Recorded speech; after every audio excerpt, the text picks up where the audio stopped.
자, 오늘은 원수를 사랑하여라 라는 제목으로 함께 말씀을 전하도록 하겠습니다.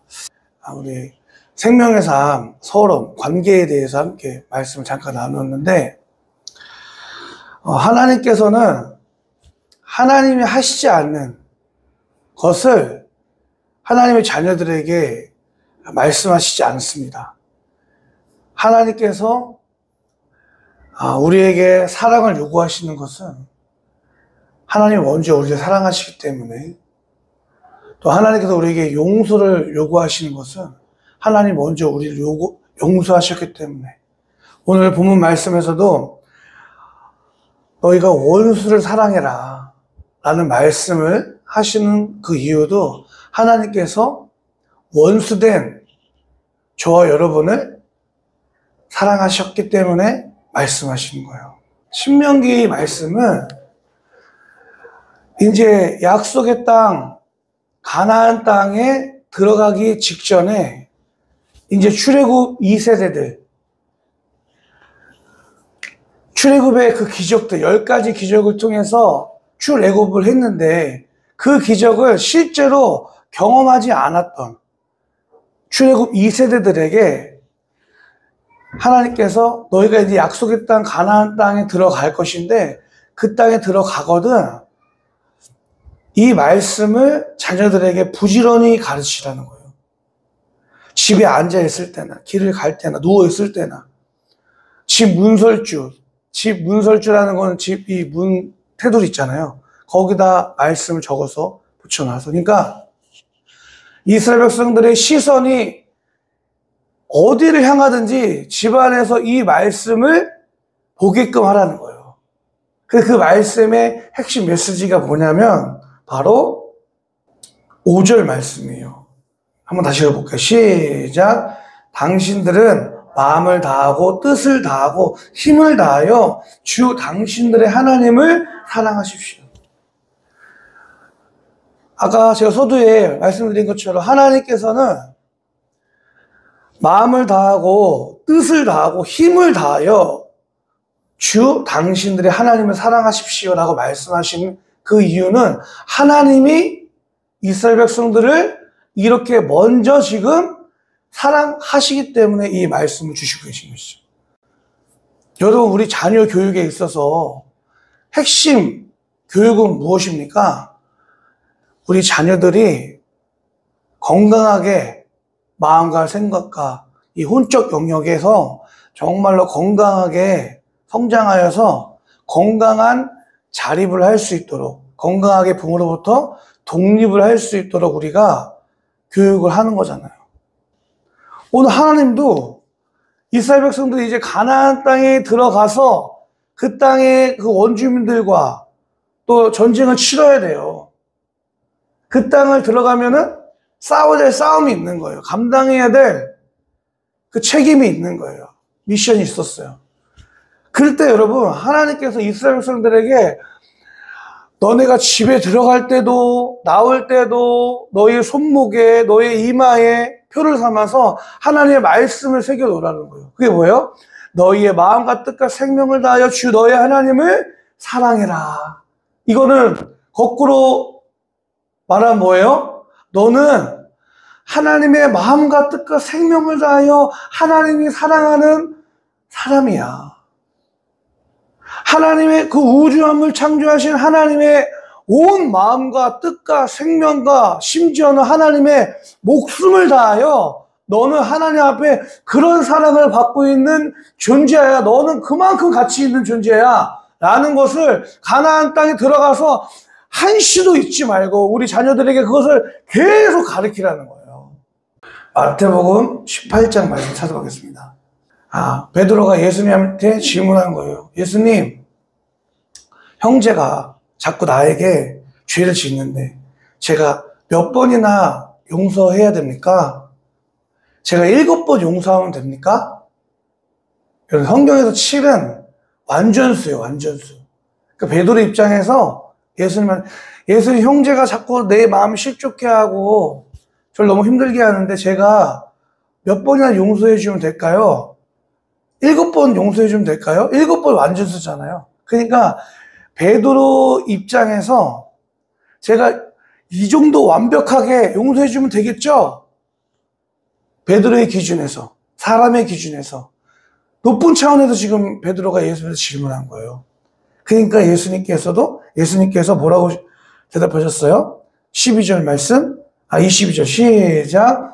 예수께서 대답하셨다. 7번만이 아니라 70번을 7번이라도 하여야 한다. 70번, 70번 곱하기 7, 몇 번이에요? 490번. 그러니까 너희가 형제를 사랑을 용서할 때 490번 용서해라 말씀이 아니라 490번 용서할 수 있어요? 불가능합니다. 근데 이거 숫자적인 이 말씀이 아니라 무한대로 용서라는 거예요. 무한대로. 원수를 용서할 때 무한대로 끝까지 용서라는 거예요. 자, 그럼 여러분 이게 불가능한 일인데 왜 예수님께서는 왜 이런 불가능한 일을 우리에게 말씀하셨을까? 인간이란 존재가 여러분 우리가 490번 무한대로 죄를 용서함을 받을 수밖에 없는 그런 존재라는 거예요. 오늘 내가. 그러니까 예수님께서는 아시니까 우리 인간이 전적으로 타락한 죄를 끊임없이 지을 수밖에 없는 예수님의 그 완전한 용서하심 490번 무한대로 용서받아야 할 그런 존재라는 것을 예수님은 아셨기 때문에 지금 이런 높은 기준으로 베드로에게 말씀하고 있는 거예요. 여러분 오늘 이제 우리가 신명기 말씀, 마태복음 말씀을 나눴는데 말씀을 나눴던 이유는 뭐예요? 오늘 본문 말씀 누가복음 6장에서 예수님께서 원수를 사랑해라 라고 말씀하신 것은 이러한 성경의 전체적인 맥락과 흐름 속에서 해석될 수 있다는 거예요. 원수를 사랑해라. 불가능한 일을 왜 예수님께서 말씀하셨을까? 하나님과 우리와의 관계가 여러분 예수님 믿기 전에는요 그런 원수 관계였어요. 구약 성경에 호세아라는 성경이 있습니다. 호세아의 아내가 있었어요. 그 아내가 맨날 다른 남자와 바람피고 호세아가 가서 여보 왜 이래?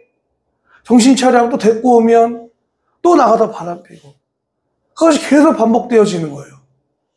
근데 하나님께서 호세아 그 성경을 통해서 뭘 말하고 있는 거예요? 하나님과 이스라엘 백성과의 관계가 그랬다는 거예요. 하나님이 이스라엘 백성들에게 나는 너희의 하나님이야. 너는 나의 자녀야. 너는 나의 백성이야. 난 너희의 하나님이야. 말씀하시고 사랑하셨음에도 불구하고 끊임없이 저는 하나님보다 저 세상이 좋아요. 하나님을 버리고 다른 신들에게 우상들에게 무릎 꿇고 절하고 음란한 제사법을 몸으로 행하고 그런 관계. 그 구약 성경에서 이스라엘 백성들과 하나님과의 관계가 여러분 오늘 우리와 하나님과의 관계를 얘기하고 있는 거예요. 그러니까 구약 성경을 읽으면 읽을수록 우리 뭘 깨달아야 되는 거예요? 이스라엘 백성들의 모습을 보면서 이스라엘 백성들의 모습이 내 모습이구나. 이스라엘 백성들의 저 마음 상태가 내 마음 상태구나. 우리 인간은 여러분 내 남편이 바람 한 번만 펴도 우리는 어떻게 해요? 그냥 원수잖아요. 그렇죠? 용서가 돼요? 용서가 안 되는 거예요. 한 번만 펴도. 근데 이스라엘 백성은 하나님과의 관계를 구약 성경 역사의 전체를 그렇게 살았어요. 계속 바람피고 또 바람피고 하나님 또 데리고 오고 또 용서하시고 오늘 이스라엘 백성이 하나님과의 관계에서 어떻게 보면 원수예요. 원수 같은 존재예요. 오늘 우리도 마찬가지입니다. 예수님이 십자가에서 물과 피를 다 쏟기까지 우리를 사랑하셨음에도 불구하고 조금만 불편하고 상황과 환경이 좀 내 마음대로 되지 않으면 하나님 원망하고 따지고 신뢰하지 못하고, 그럼 우리 안에 죄성이 있어요. 원수된 성질이 우리 안에 있는 거예요. 그러니까 예수님께서 너희가 원수를 사랑해라 라고 하는 거는 예수님이 먼저 원수된 저와 여러분을 사랑하시기 때문에 너희가 원수를 사랑해라. 남을 쉽게 비판하지 마라. 정죄하지 마라. 너가 먼저 섬겨라. 너가 먼저 사랑해라. 라고 말씀하시는 거예요.